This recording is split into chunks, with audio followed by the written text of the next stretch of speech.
Good morning. Morning, how are you? Morning. I'm doing all right. How are y'all doing? Oops, sorry. We're doing fine. Awful Good. nice weather this morning. Yeah, it's pretty nice here too, I gotta say. It's kind of bad. My wife bought me a new jacket and it's been too warm for me to wear it, so oh well. Well, that's okay. I don't know. The older I get, the less I like that cold weather. Oh yeah. I've been hating it for a long time, but after 4 years of 4.5 years in Blacksburg, I got used to it. Well, yeah, I know, but I'm just, and I've lived here all my life. It's cold here, if not colder than in Blacksburg. Hmm. But I mean, like when I was young, I'd be out in it. I didn't care what the temperature was. I'd go. I've gone skiing and it was minus zero.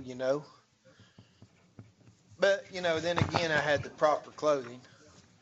Yeah, but well, I started to say something about you being crazy enough to go skiing, but well, you're crazy enough to jump on a horse and try to break it, so you must not like your bones a whole lot.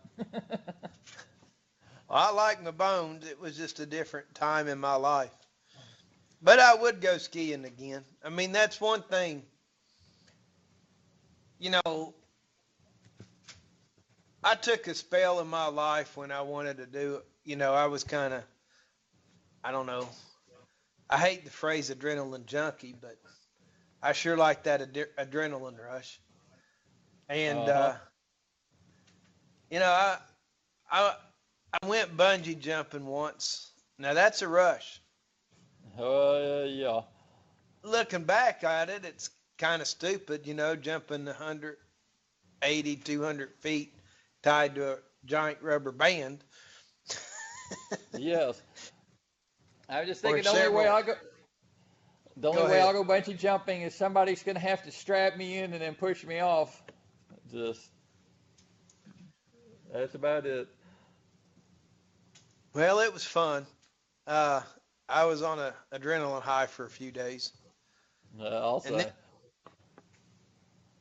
when I was in grad school, that I kind of had an odd setup in grad school. My, my major professor was at a research station in North Platte.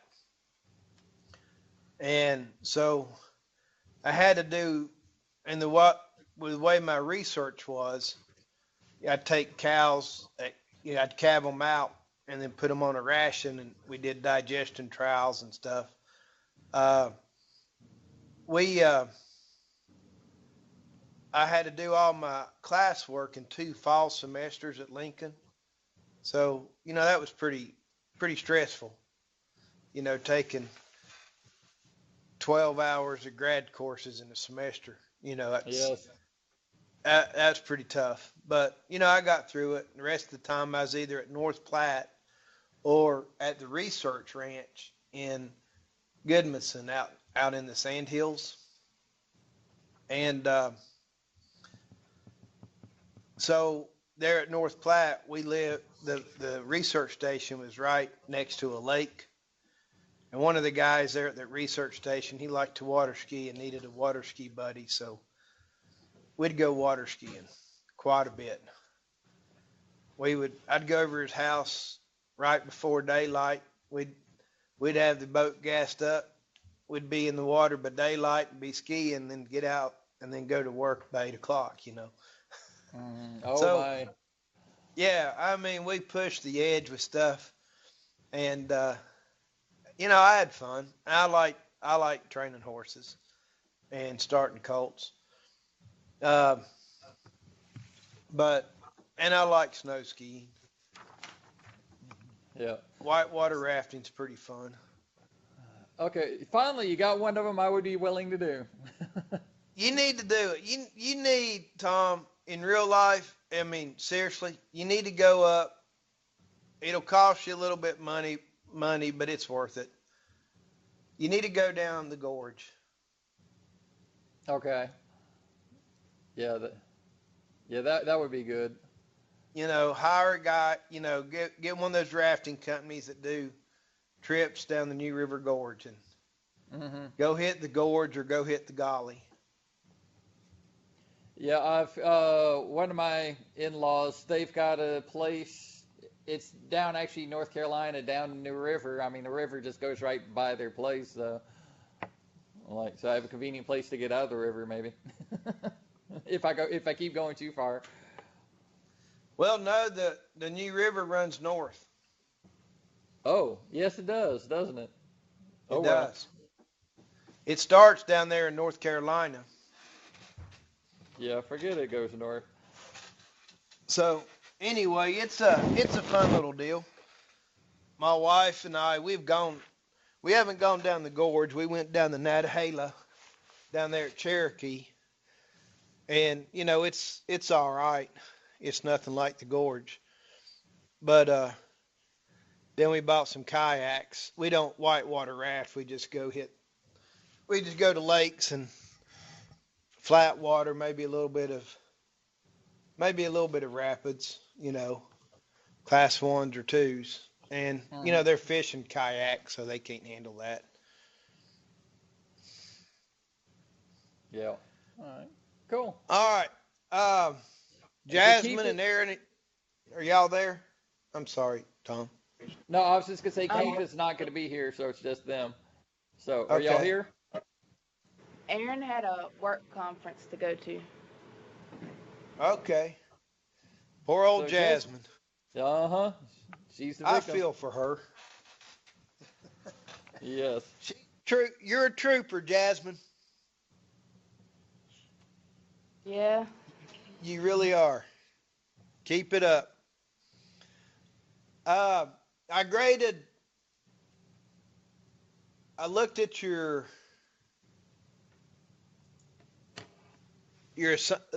that homework assignment yesterday, or this morning that you sent me, uh, and I did. I looked at it. Everything looks good.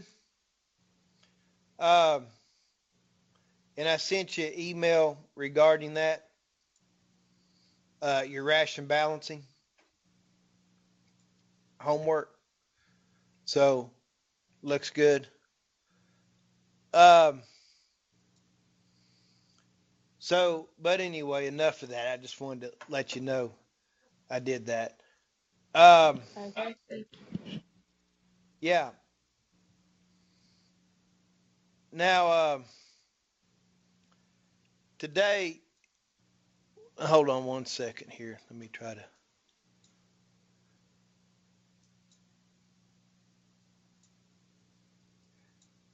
do this.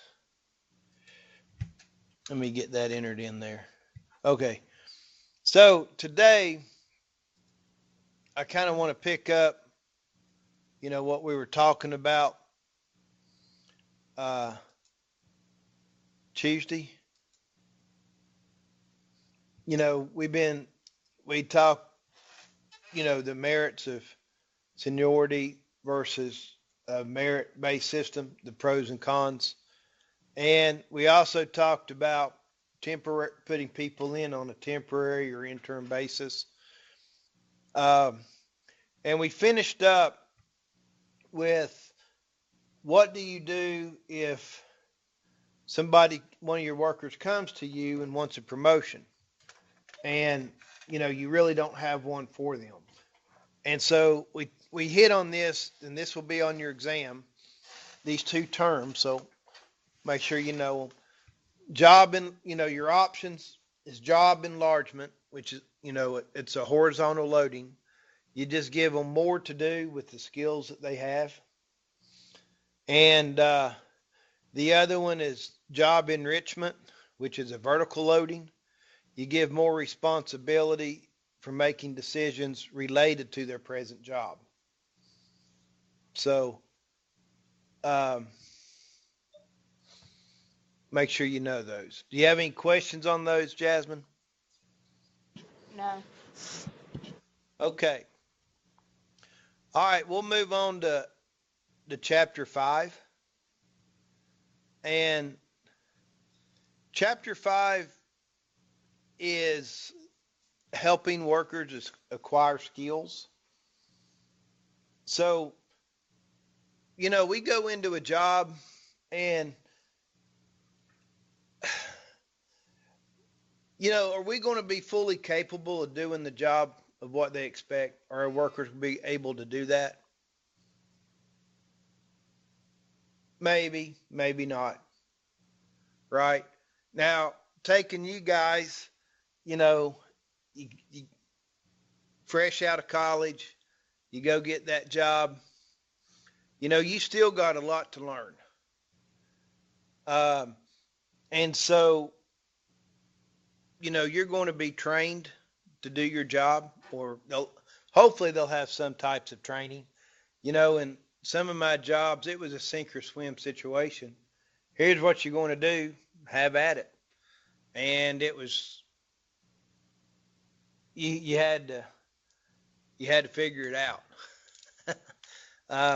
Other jobs, they took time and told you, showed you how to do stuff and let you do it and go back over, if you messed up or what you did right, what you did wrong. And, so it varies in the spectrum of what companies do. But when you hire people, hopefully you're going to hire the best qualified person and the person that suits, that you think would fit in with the other workers. So, they're going to know some things they're not going to know, but hopefully you picked out a person that has the ability to learn what else they need to know. So there's going to come a time, sometimes it's dictated to us by laws and regulations that we have to do certain trainings with their workers, like safety trainings. And sometimes we get new equipment in that we have to train our workers to do, or new techniques. So there's going to be times that we're going to have to train their workers. And so this is what the book talks about in chapter 5. So if we go back a few lectures, when we bring people on board, one of the things we want to do is have an orientation for our new employees. And what research has shown is that when people change jobs, most of them are looking for a change in life. And that's the time that they are most receptive to learn new things. It's the time that they're most receptive to learn new ideas, new techniques, and willing to change things that's been going on in their lives. Even though maybe they got laid off from their other job and they had to find a new job, but that time is a time to, when they first come on board, is when they're most receptive to change. Once they get in their day-to-day routine and figure out that pattern, they don't like change. Nobody likes change, or a lot of people don't like change a whole lot. We kind of like that steady stability of knowing what's going to happen. You agree or disagree? Agree. Yeah. Change is one of the things we can count on in life. We can count on death, we can count on taxes, and we can count on change. It's going to happen. The old movie, and you're too young to know this, or probably to have seen this movie. On Saturday Night Live, there was a couple of characters played by Mike Myers and Dana Carvey. They had Wayne's World, and they were metalheads and kind of did interviews and stuff there. It was a pretty little funny skit. Anyway, they made a movie called Wayne's World. Have you ever seen that movie? No, I don't think so. Tom, you have though, hadn't you? I know who they are, but I managed to avoid seeing the movie. Oh man, it was hilarious, guys. I'll just tell you, it was funny. Anyway, so uh, Wayne, has this little show, a little cable interview show where he interviews people in the basement of his house, and it's very successful. So he sells out to a big company, and this company comes in and is trying to make all these changes to his show, and so he's kind of fighting it.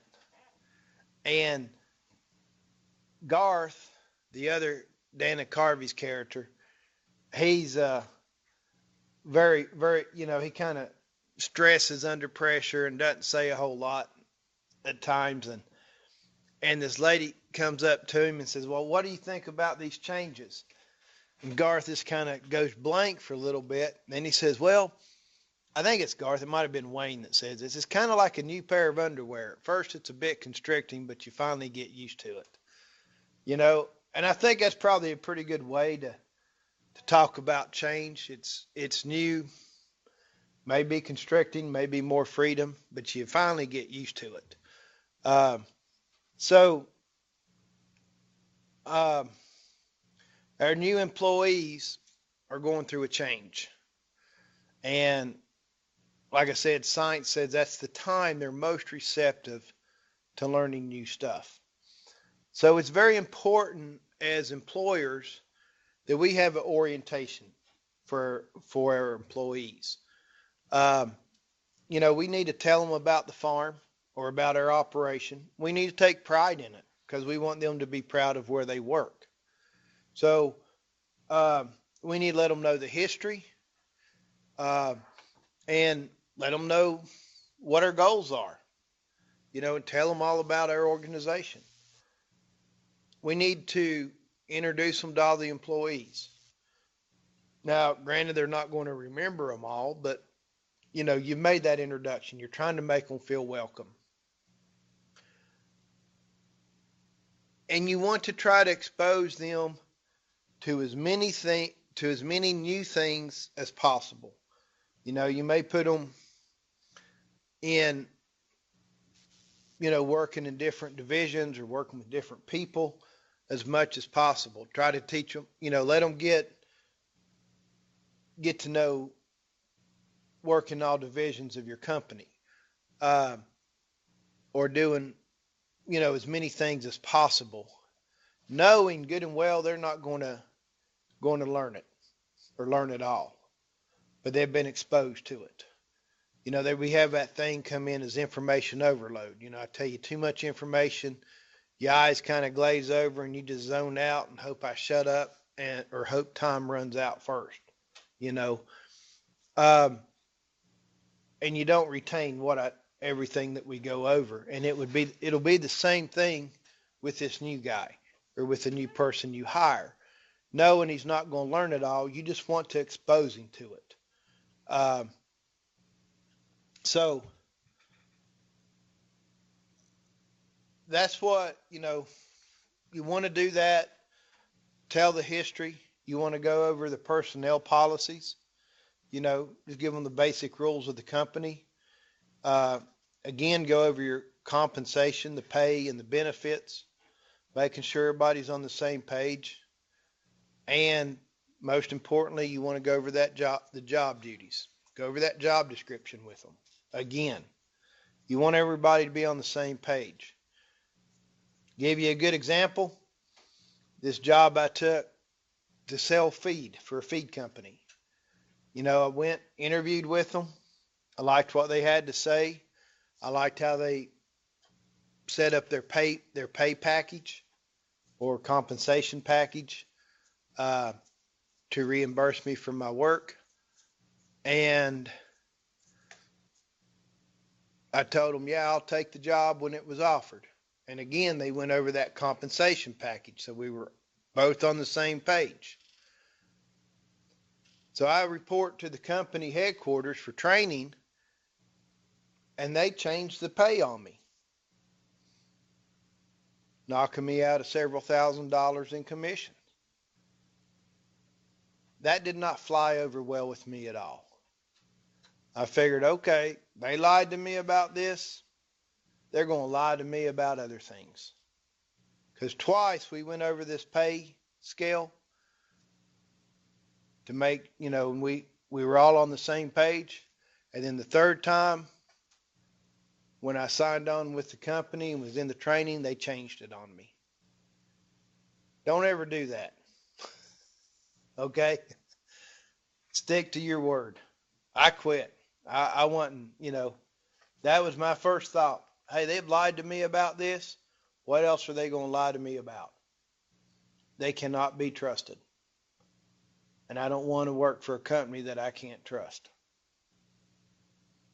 So go over those things with them. History, personnel policies, the job duties and responsibilities, basically the job description.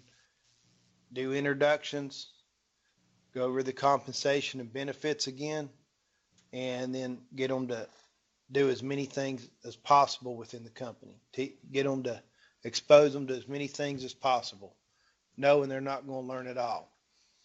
Now, we brought our new employee on board, and things are ticking away. But there's times that we're going to have to do employee training. Okay, and I mentioned some of these. We've got a new machine on board, new tractor, new implement. Or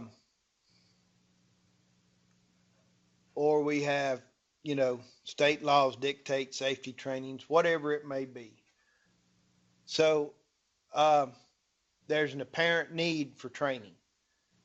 Or maybe our production isn't where it should be, so we need to change things around, or making sure everybody's, if we're pruning apple trees or grapevines or whatever it is, we need to make sure everybody's doing the same thing and they're all doing it correctly. So whatever the need for employee training, there's a need, there's an apparent need, and we need to do training.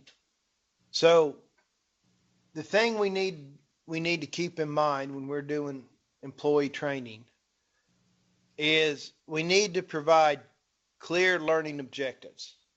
Make it plain what you want them to learn. You tell them what you're going to tell them, then you tell them, and then in summary, you tell them what you told them. Those three things. Okay? Keep it clear on what you want them to learn. And the hard thing to do is to identify the gaps between what the employees know and they're competent in doing and what your objectives are. And that, that's hard for us teachers as well. We're sitting here trying to teach concepts, theories, and skills, and trying to understand or trying to figure out what you know and what you understand and what our objectives are. It's not an easy task. And it makes it even more difficult, when I've got classrooms spread out. Sometimes, I can look here at the students in the class and I can see their facial expressions really good. And if they get that deer in the headlight look where their eyes are starting to glaze over, all right, I've lost them. Like right now I can see Tom working on his laptop, but I can't see you. So Jasmine, if you can speak up a little bit and get that camera over on you so I can see if your eyes are glazing over or not, I'd appreciate it. Can you see me now? No, keep talking. Okay.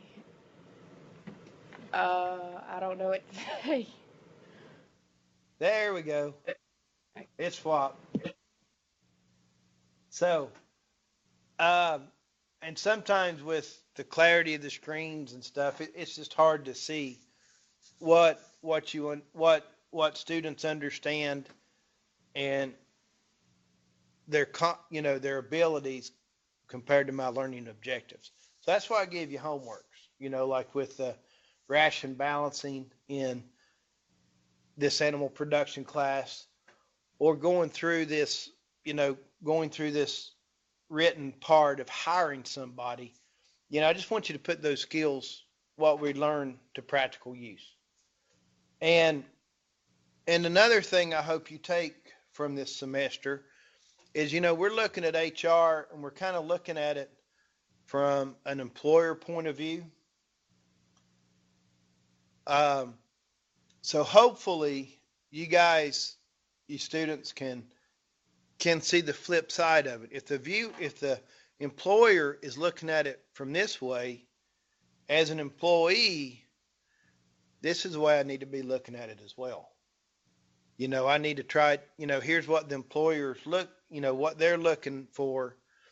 Here's what I need to do. Hopefully it can help make you a better employee until you can get into that managerial position and still be a good employee and a good manager. So anyway, that's always at least for me, that's hard to identify that gap between employee competence and my learning objectives. Now, when we set up a training, we want to know, we want clear learning objectives. And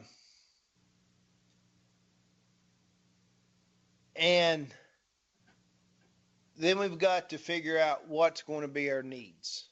Okay? How do we need to set up this training? Why do we need the training? How are we going to approach it? So, we may ask ourselves, do all the employees need to be there? If they all need to be there, would it be better to do it in small groups or just one big group?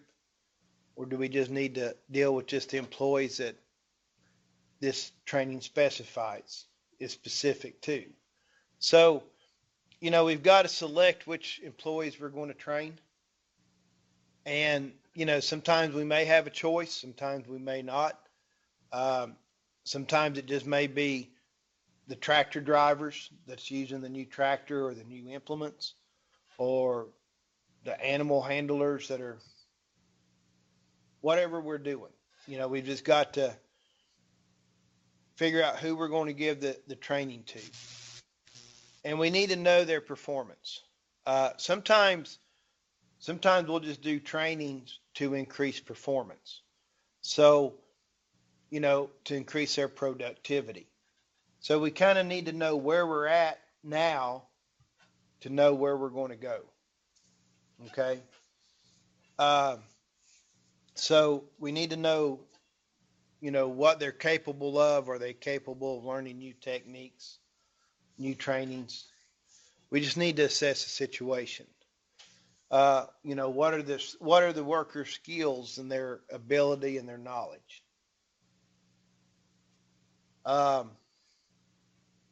So, these are the things we've got to think about when we're setting up our training. And as I said, these training needs, it could be because we've got new machinery, new methods of doing stuff. We may have a promotion. We've promoted somebody to the job and we need to train them so that they can excel at it, right? Kind of like we talked about the other day. And then sometimes there's just laws and regulations that require training. If safety trainings, in agriculture, one of the things that, a lot of farmers have are their pesticide license. And you have to go every 2 years and get that private pesticide, attend a class to keep that renewed.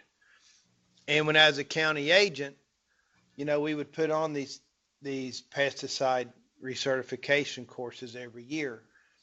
And sometimes on farms, if they were a big farm or had a lot of employees, we would go directly to the farm to do it. So, uh, sometimes laws just dictate that you have to have certain trainings depending on your business and what y'all do. So, um, man, I hate picking on you all the time and asking you questions. Because I know it, you feel I get picked on, but you're the only one here today. Uh, you're the only one here yesterday. Hopefully, this has been about, this is what, our fourth weekend classes? I think so. Yeah, I'm hoping that Monday, Evan will be with us and you can get out of the hot seat a little bit. Hopefully his training for work, it should come to an end this week, and hopefully he'll be to class on Monday. And you have somebody else to share the hot seat with. So, uh, anyway, any questions at this point, Jasmine? No, I can't think of any. All right, your eyes aren't glazing over on me yet, are they? No. All right. So, when we do training, and I guess, I look at this, I'm training you guys as well, when I'm teaching, it's similar to training. And I go over this and I'm thinking to myself, am I doing all this stuff or not? How clear and concise am I? Do I tell them what I'm going to tell them? Do I tell them what I need to tell them? And then in a summary deal, do I tell them what I told them? Sometimes I do that. Sometimes I don't. I know I could do better with that. But hopefully, one of the things that we do need to do, and I hope that I do this, is that we explain and demonstrate correctly. If it's a new piece of machinery, that we explain the ins and outs about it, the safety features of it, how it's used. And, we do that correctly, and then we demonstrate it correctly on how to properly use it.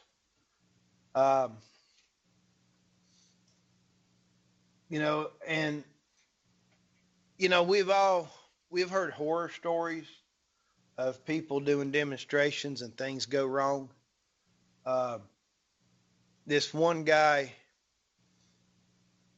and luckily he didn't get hurt. He got bruised up pretty bad, but he was demonstrating a piece of farm equipment. I think it was a tedder, to pick up the hay and goes round and round and picks up the hay and gets it up off the ground so it'll cure out faster. And he was going over the safety features of it, and he had the machine hooked to the tractor and it was running. So it was going around like it was working, or everything was working. And he was doing something, showing what not to do. And the teeth caught his clothing and ran him through that tedder and shot him out the other side. Man, that's pretty bad. That's a horror story. The man could have got killed. He was very fortunate. He just got cut up and bruised up. But that's a lot of power on those teeth going around to pick up the hay and fluff it up. So, there are stories like that. Obviously, in that example, he did not demonstrate correctly. He demonstrated correctly on what not to do, because if you do this, this is what will happen. And it happened. Unfortunately, he wasn't supposed to have gotten hurt. The outcome was not supposed to have been that. And there were a lot of different horror stories regarding that. or things like that. Um, but, do your homework and explain it correctly, demonstrate it correctly. Help what you need to do, you need to make sure that your workers understand what's going on. And the best way to to figure out where your workers are and to help your workers is let them do it. You may stand there and supervise them, or they do it, and then um, if it's paperwork or computer or something, they do it, and then you look over it, kind of like a homework type situation. You do it and you submit it, and I look at it and tell you what you did right or wrong. But let the workers do it under supervision. Then let them do it on their own, and then come back and check on them and evaluate their performance to make sure they're doing it properly. And then, if you need additional training or additional on that with those employees, then you base it on the evaluations of when they worked alone. Does that make sense? Yes. The thing with trainings, a couple things to keep in mind. You want it to be effective, okay? You want to accomplish your goals. So there's a lot of mind games that take place in workers. And one of the things is that they do that they think is, if this is so important, this training is important, how come the boss isn't here? If it's not important for the boss to be here, it's probably not important for me to know it. Would you agree or disagree with that? Agree. Yeah, that's just human nature. So make sure, if you're the boss, that you're there at the training. Lead by example. Okay? And like I said, you want to give your workers an opportunity for hands-on learning, and you're always wanting to evaluate and making sure that they understand the concepts so they can operate the machinery or do this new procedure.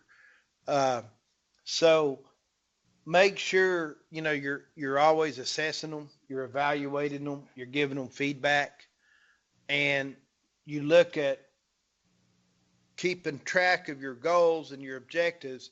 Are you meeting those objectives or are you not? Do you need additional training? So always try to look at it assess the understanding of your workers on who you're giving the training to. And you want to gear it to your participants. All right. So, like in the animal production class, the majority, or I guess all of you, I know you and Evan and one online student is, I can't remember about the other online students. I think most of you guys are doing your projects on cow-calf pairs or beef cattle. And there may be one doing it on horse boarding. So, I'm gearing it toward cattle. Okay. So, try to, gear that training to the participants. If you have it too simplified and they are bored, then kick it up another notch. If you're talking over their heads, then you need to back it down a couple notches. All right. Gear it to their skill level and their abilities. And the other thing you want to do, remember when we were talking about orientation, we introduce them, we get them to do as many things as possible, knowing they're not going to understand it all. Remember we talked about that? Yes. In the training, we want them to learn it, period. It's that simple. So that's not a time we do this. Do we do that? We do that in orientation, but in training, we do a few concepts at a time. Uh, and we try to divide our tasks that we're doing with this training. We try to keep it simple. Keep it simple. Just make a few concepts at a time and get everybody involved.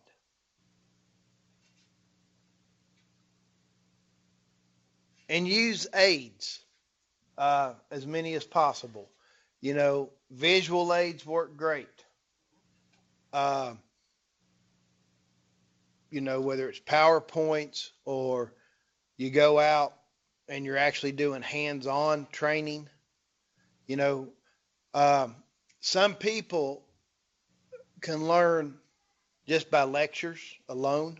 They can read it, they can be told it, and that light clicks. Okay? Other people have to see it. They can see something and figure it out pretty quick. Right? You agree? Yes. I The agree. other people have to be told, they have to see it, and then they have to do it.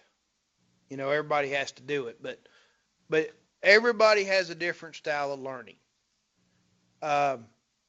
So we kind of gear it toward our audience, and we try to use as many aids as possible to cover those different styles of learning. If you had to guess, what's your style of learning, Jasmine? Can you just be lectured to and you get it, or do you need to see it? Well, sometimes I'm kind of both. Sometimes somebody can say something and it clicks, and other times, like if it's math or something, if you show it to me one time, most of the time I'll get it. Okay.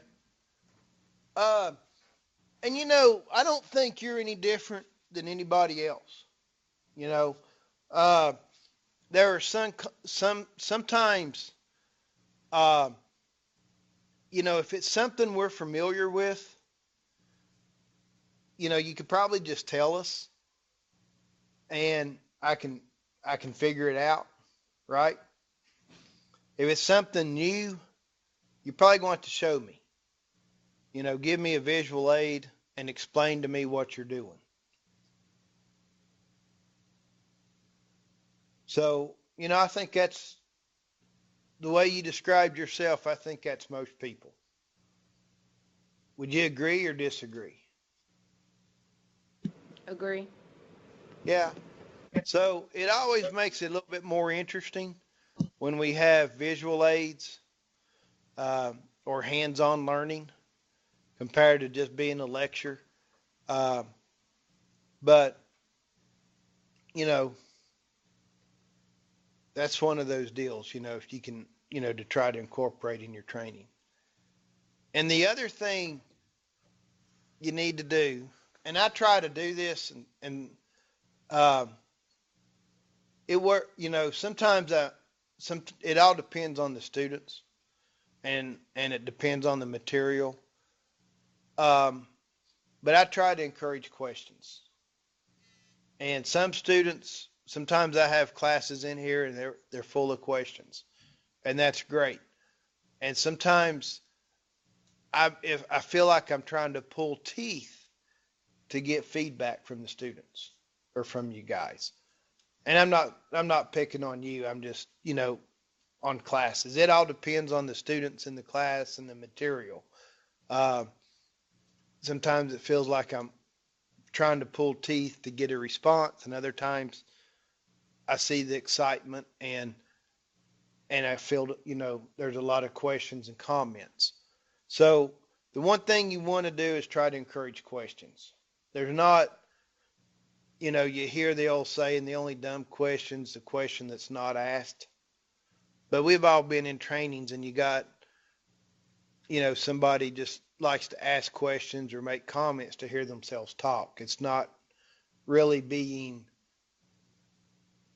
it doesn't pertain to the subject, or it's not adding to or questioning, you know, about, you know what I'm trying to say? Yes. So, um, you know, you got, you want questions. And luckily, this class, man, you guys, you keep things on topic, you ask relevant questions, and you challenge me, and that I like that. Keith comes in here and he'll ask questions, and I was aggravating him the other day saying, what do you do? Stay up late at night to try to come up with questions that stump me. But, it's obvious he's doing some research, or he's drawing on his past experiences with HR, and he's asking questions, and he keeps them valid. He keeps them pertaining to the subject at hand, and it's a learning opportunity for everybody involved. And I enjoy that. It's fun. It's fun for me. I don't know. But, and Aaron asked some good questions. I like to get some more questions out of you, but, I understand, you haven't been out there in the workforce a whole lot. And so, you know, or maybe you're nervous talking. I don't know. But don't be afraid to ask questions or tell a story that, kind of drives home the point that we're trying to make. All right. But Okay. when you're doing training, make sure you encourage questions and comments, but just keep them pertaining to the subject. Because you always have that one smart aleck that likes to kind of get off topic. So training, when we're doing training, it's time consuming, uh, but it's worth it. Okay. Because uh, we're going to increase worker confidence, worker skills, workers' confidence. We're going, you know, we're going to increase our productivity. Perhaps, you know, hopefully we'll have less breakdowns on our equipment. That's costly. Breakdowns are costly. One, it's going to cost to fix it. Number two, it's costing you time because you're fixing it instead of out there in the field doing what you need to get done. And then, of course, you're thinking of it in terms of safety, these trainings will cut down injuries. So training's worth the effort to do with productivity, less breakdowns, less injury. But looking at it from the worker's point of view, one of the things we keep going back, what do workers expect? Well, they expect to gain more skills and to grow over time, right? So we're teaching our workers new skills, and we're giving them confidence to do those new skills. And that goes a long ways. So when we're doing training, practice, okay? Practice makes perfect. We've heard that, right? Yes. Now, let me turn those words around a little bit or add a different word to it. Because, in the performance horse industry or competitions, and the thing we need to remember, practice makes perfect, but, if we practice wrong, we're going to get real good at doing it wrong, right? Right. All right. So let's change this to perfect practice makes perfect. Right? So, we're just kind of We want to practice things, but we want to practice them correctly. So perfect practice makes perfect.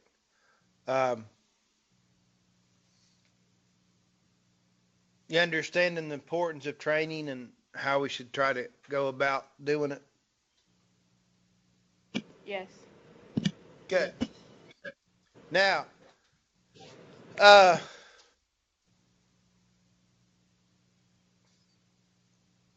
let me ask you a question. Who can do the training?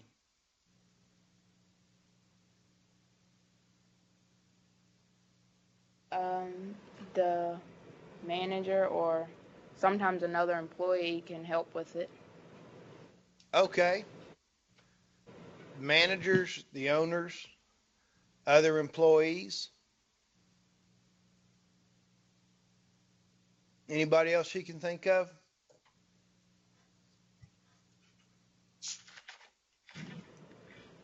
I can't really think of anybody else.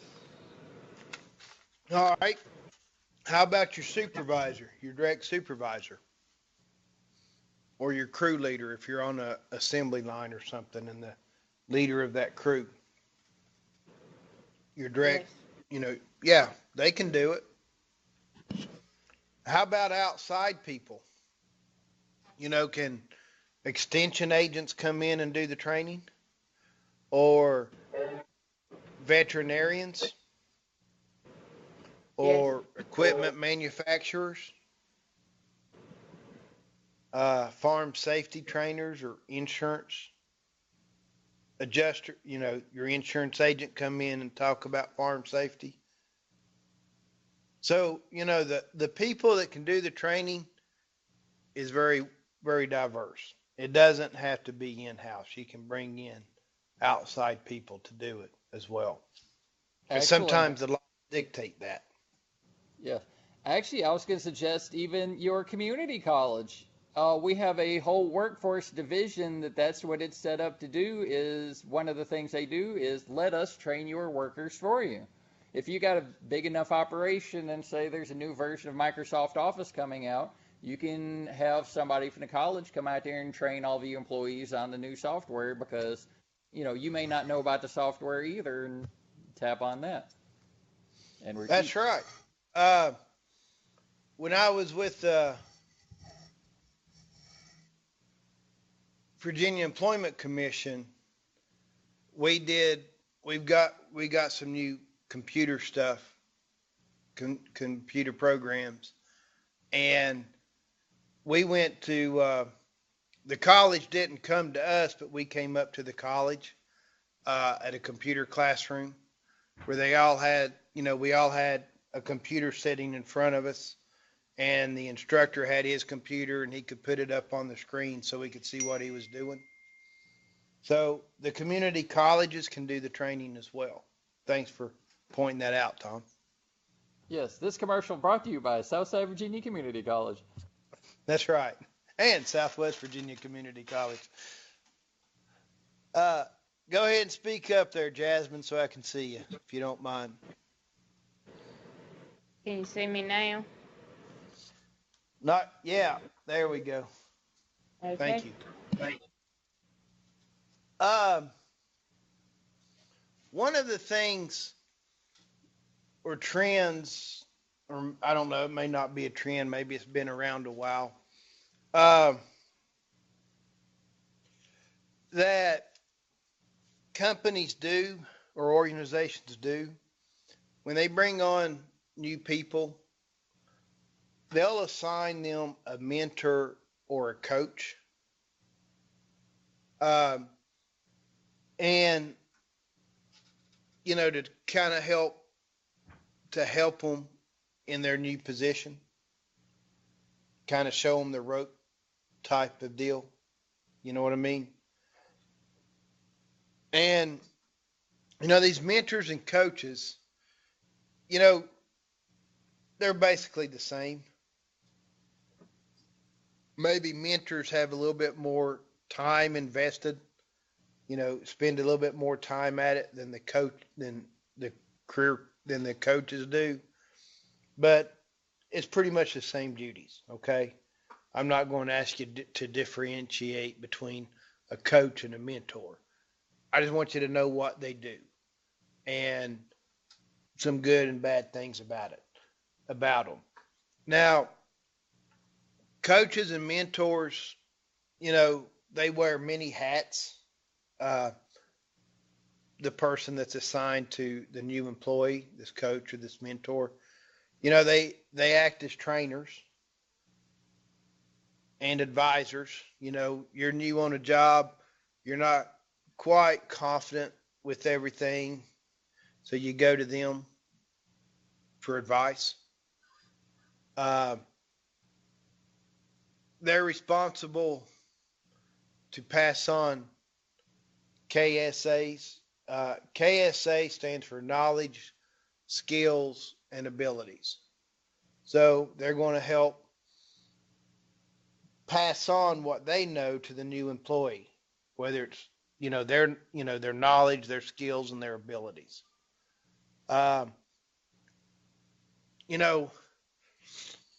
It's I told you a couple weeks ago, a good friend of mine passed away.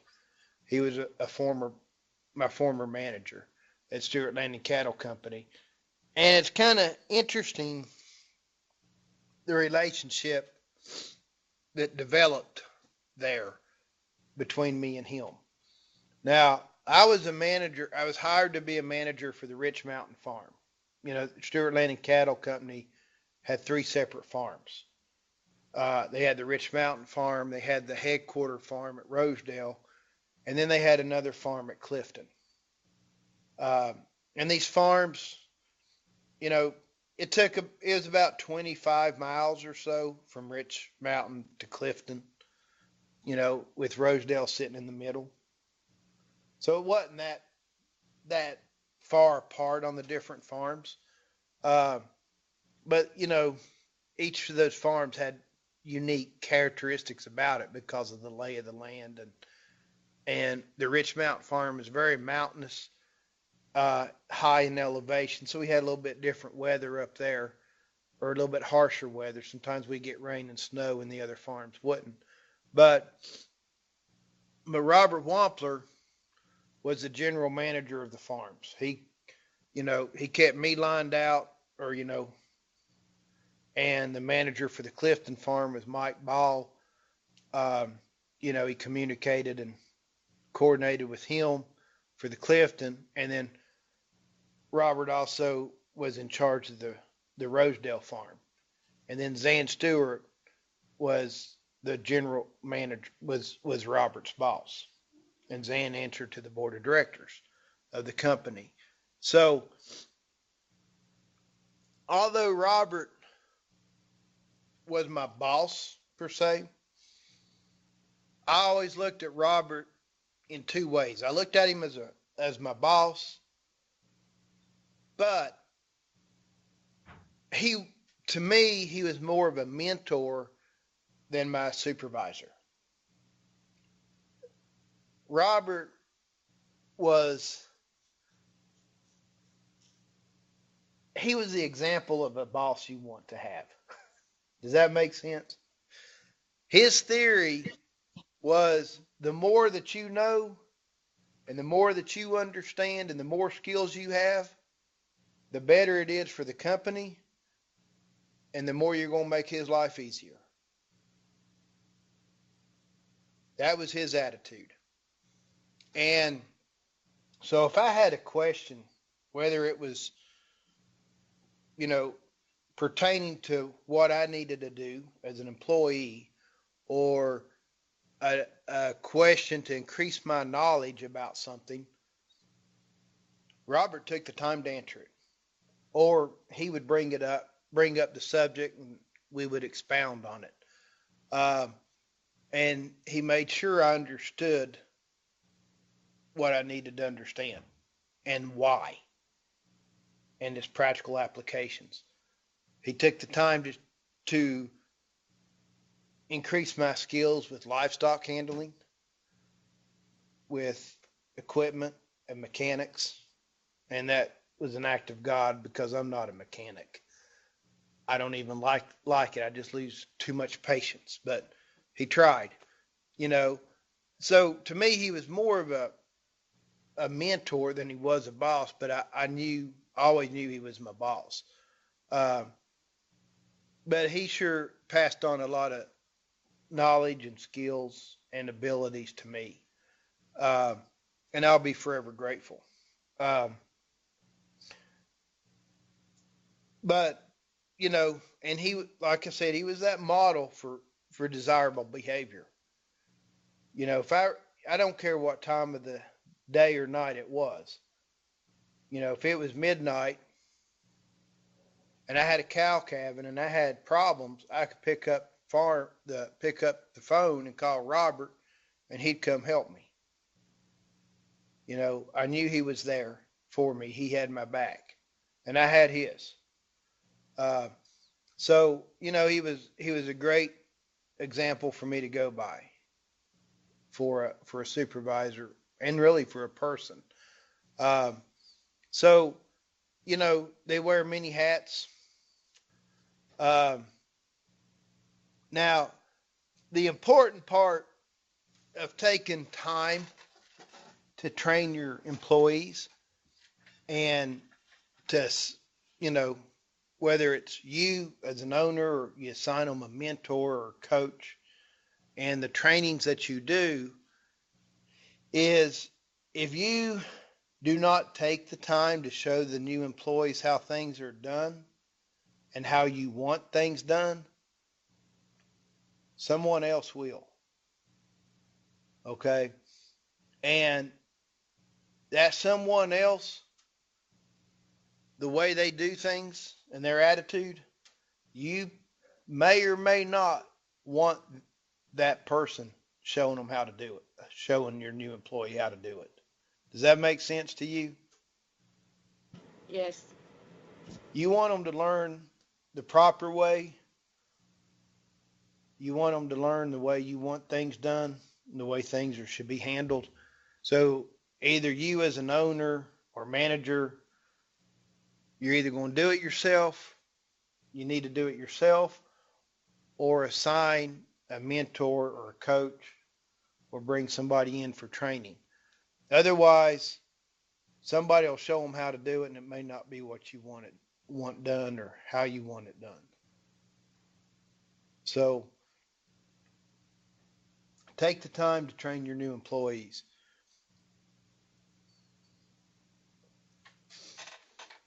Because that someone that may show them how things are done may not show them the right way. So take that time. It's worth it. Uh,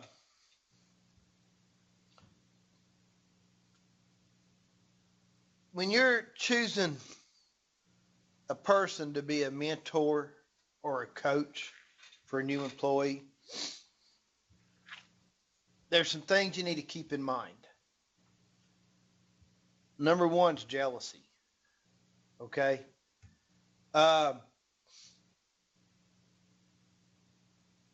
You don't want somebody that has jealousy issues to be a coach or a mentor, because if that new employee,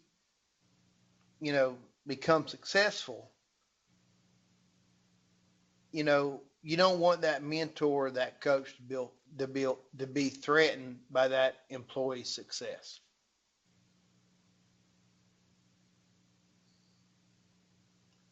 And so, you don't want that jealousy to come into play. And that the mentor or coach, they need to have a couple of traits about them. They need to be very tolerant for people trying different approaches. Okay. Now the other approach may or may not work, but the new employee is going to try it, and they need to be tolerant of that. It's just like if you came to work for me and I showed you how I wanted I told you this is what I want you to do, and I showed you how to do it. You may come in and think, okay, this is how this is what he gets done. This is how he does it. What if I tried it this way? Will I get the same result, and will it be easier? You understand what I'm saying? Yes. Yeah, because you're a new person, you're right out of college, you know it all, the world's at your feet. So you're going to try something different. And that mentor or coach needs to be aware of that and allow you the freedom to try something different, to see if it works or if it fails. They got to be tolerant of that. And at the same time, they need to step back and let you take that initiative to go do it.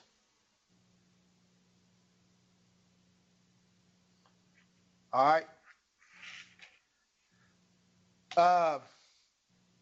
The other thing you need to watch out for with choosing mentors is that once this employee gets trained and clicking along on their job, that mentor can let them go.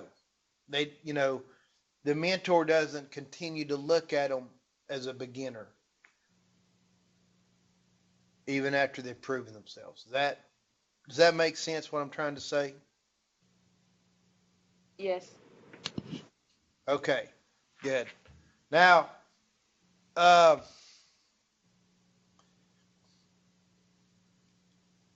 going back to that first one we discussed, that they're not threatened by that employee if they become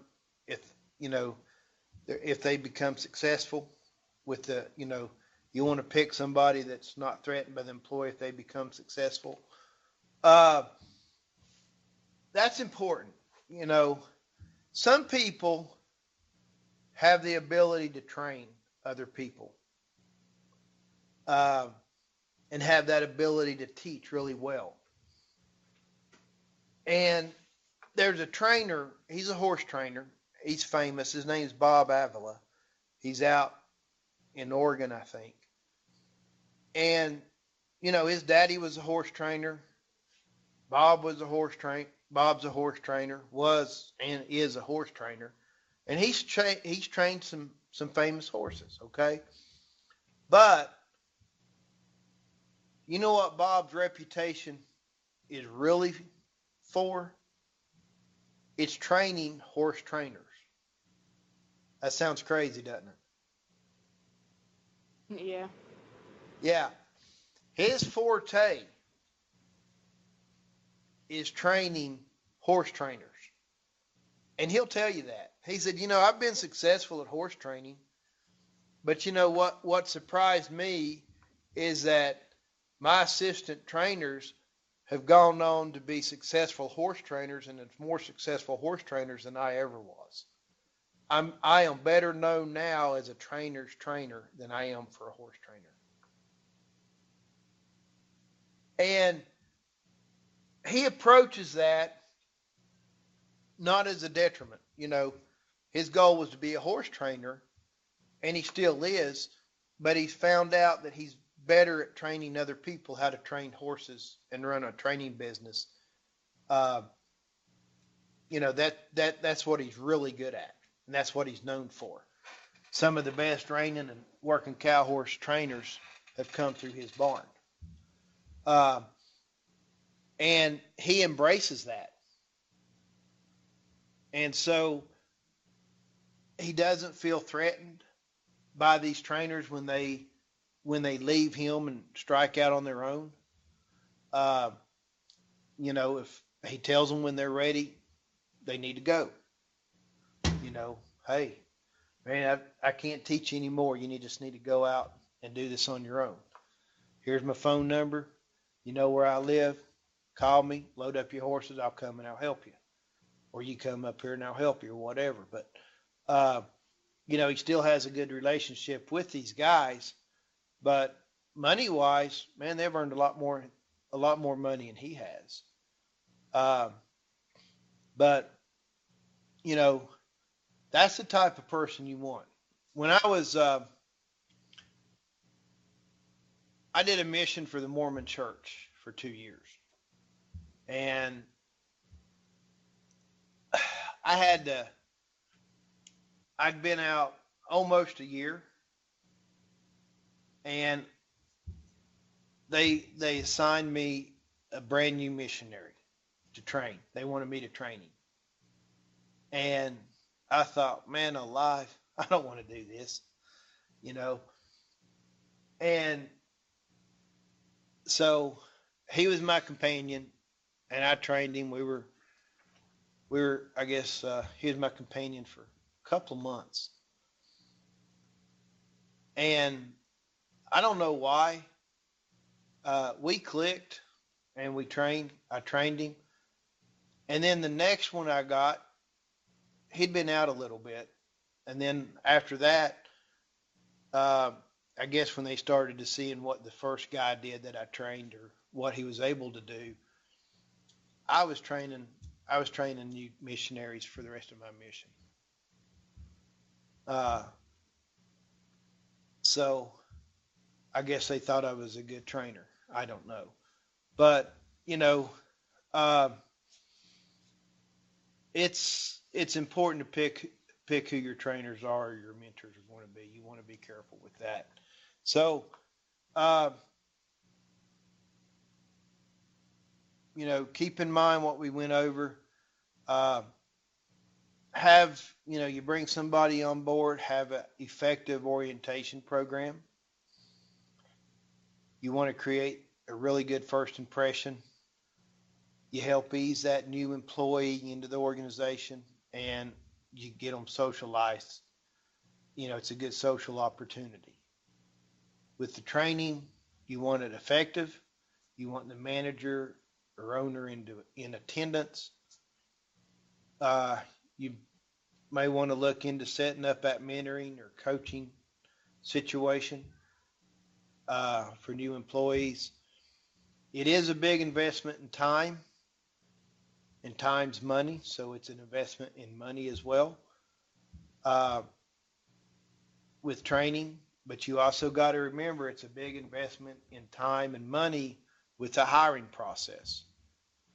Proper orientation and proper training will help you protect that investment. Okay? Do you have any questions, comments? No. Now, where do you have a job right now? Yes. Okay, what do you do, Jasmine? I'm a cashier at Dollar Tree. Okay. Now, did you know anything about running a cash register before you went there? Well, I had a cash register when I was little, and I found out it's basically the same concept. Okay. Did they give you much training on it? No. They showed me a couple hours, and then they put me on one by myself. All right. Did they give you any training on customer service or how to No. handle difficult people? No. You never had to deal with difficult people there at Dollar Tree, have you? Yes. Very difficult. How do you think you handled it looking back? Well, I just kind of ignore them. Just ring them up as fast as I can and get them out. Just kind of ignore them. Okay. What's your supervisor say? Is that what they want you to do? Just ignore them and get them out of the store as quickly as possible? Yes. And that's basically Okay. what they do too.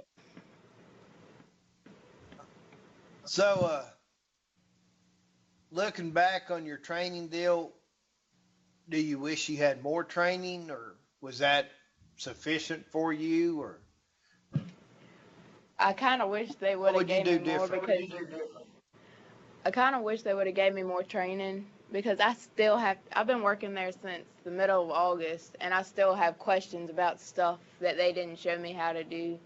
And then if I do something wrong, they get upset, and I'm like, nobody even showed me how to do it, so how was I supposed to know? Okay. So that's a good learning opportunity for you, right? Uh, Yes.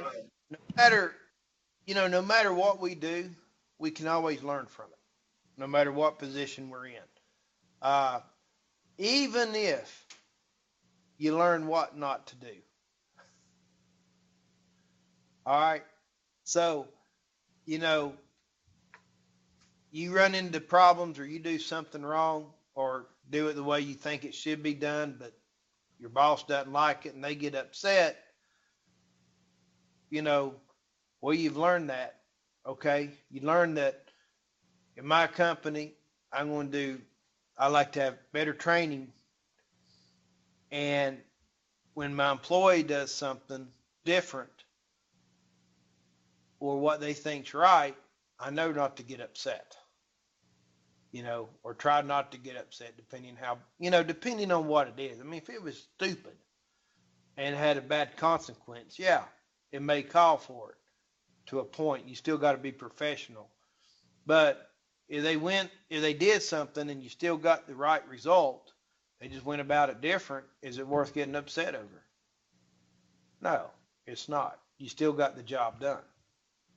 Uh, so, take your learning experiences where you're at now and store those because one day, you can put them back to use as what to do and what not to do when you have either your own business or you're in a management type situation.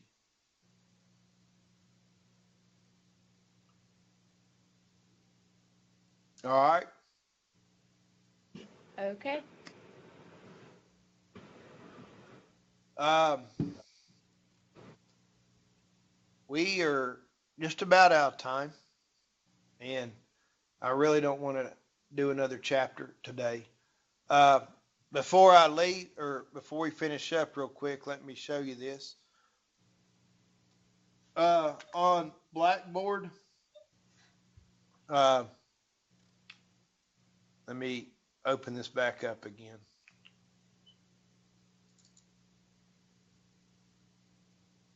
Can you see it there on your screen? Under course content, Yes. going to those folders, chapter 5 and 6 PowerPoints. I went over chapter 5 today. If you'll click on that, there's what we did today, and some additional information. And that's what we're going to go over Tuesday. Look right here, Exam 1 Study Guide. I got that up there for you. You can open it.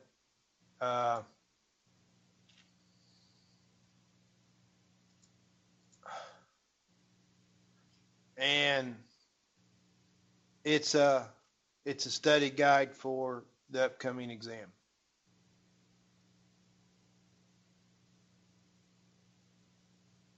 So you may want to look over that, make sure you know that stuff. Aren't I nice? Yes, very. So, all right. Remember this weekend, your job announcements due for your next assignment. Doing the job posting, announcing that job,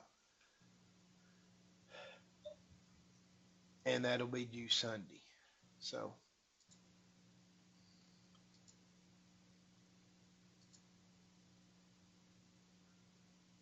Any questions?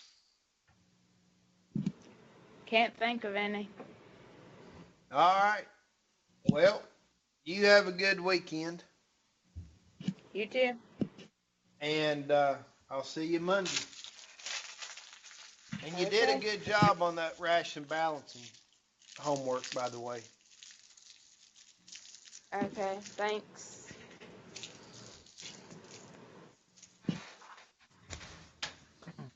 Okay, bye, Jasmine. Dwayne, you got the test and everything's happening? Yes, it's printed off and it is in the testing center. So, Greg, I've got a meeting with the vice president of the college here in a few minutes. So, when Greg comes in, just tell him to take it. Just go to the testing center to take it. Okay, I can do that. No Well, problem. I'll send him a text. Don't worry about it. Okay, well, I'll mention it anyway in case he's in the room, so no problem. Because I'm going to be watching people All right. in Keysville anyway, so. Okay, So we'll go. I'll just send him a text to tell him to go to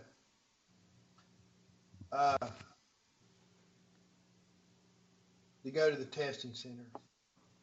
Okay. Well, have a good weekend, and I hope the team that you're rooting for wins the Super Bowl. Because I ain't rooting for either of them. I don't think my stomach will let me do that. All right. I don't even know if I'm going to watch it, Tom, to be honest with you. I'm gonna watch it, but actually, our church youth group, they're gonna get together and have a Super Bowl party, so I'm gonna go there. So it'll be more hanging out with them than actually paying attention to the game, I think. And at this point, that's probably for the best. Okay. But anyway, have a good weekend. Hey, you too.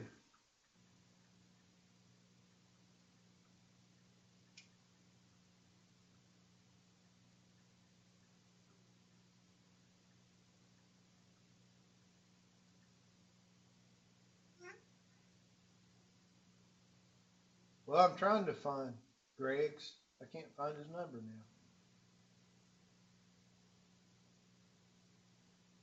now. Oh, there it is.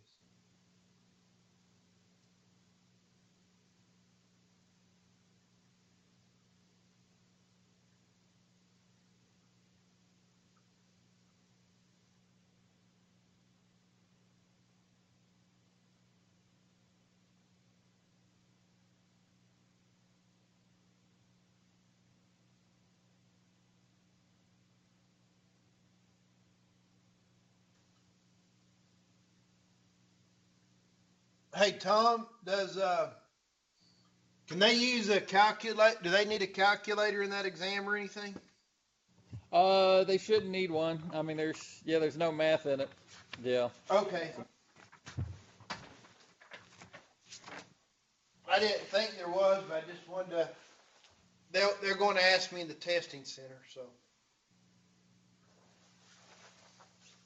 I'm giving a test in my econ class, and there is math in that one. That's why it took me a second. Yeah.